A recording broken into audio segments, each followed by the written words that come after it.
Hujan deras membasuh kota yang sepi. Arga sedang duduk di ruang tamu apartemennya, lampu redup, aroma kopi hangat memenuhi udara. Ketukan di pintu memecah kesunyian di sana, berdiri Rani. Rambutnya basah, pipinya dingin, dan matanya penuh luka. Arga, aku nggak tahu harus kemana. Suaranya bergetar, Arga buru-buru menariknya masuk.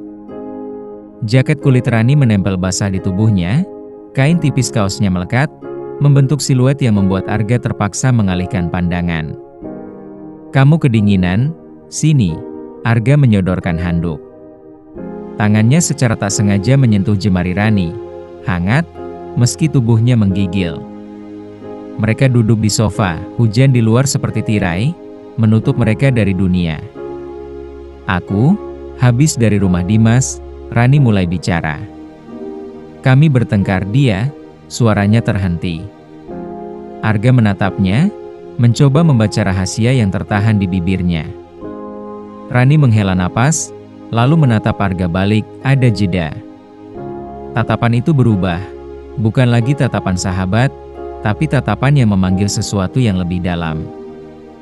Kenapa kamu selalu ada buat aku? Bisik Rani. Arga menelan ludah, dadanya bergemuruh.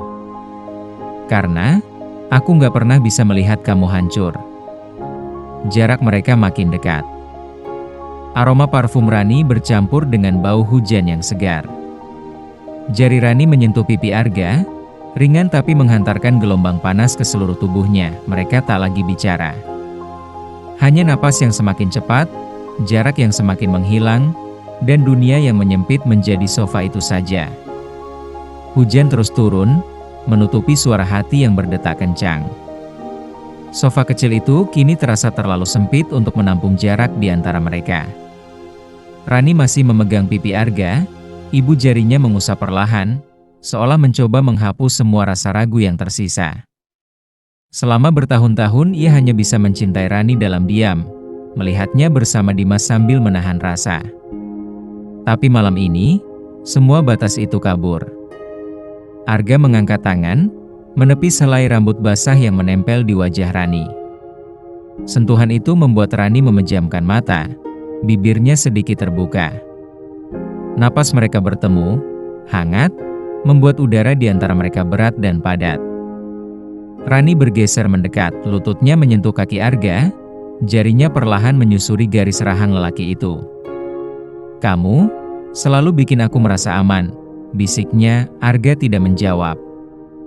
Ia hanya meraih tangannya, menggenggam erat, lalu menariknya hingga Rani duduk di pangkuannya. Rani mengeluarkan desahan pelan, bukan karena kaget, tapi karena lega. Di luar, hujan menggila, petir menyambar jauh di langit.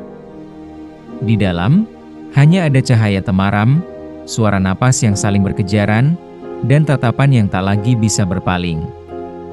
Arga menunduk, bibirnya hampir menyentuh bibir Rani. Mereka diam beberapa detik, saling menunggu siapa yang akan memecahkan jarak itu lebih dulu.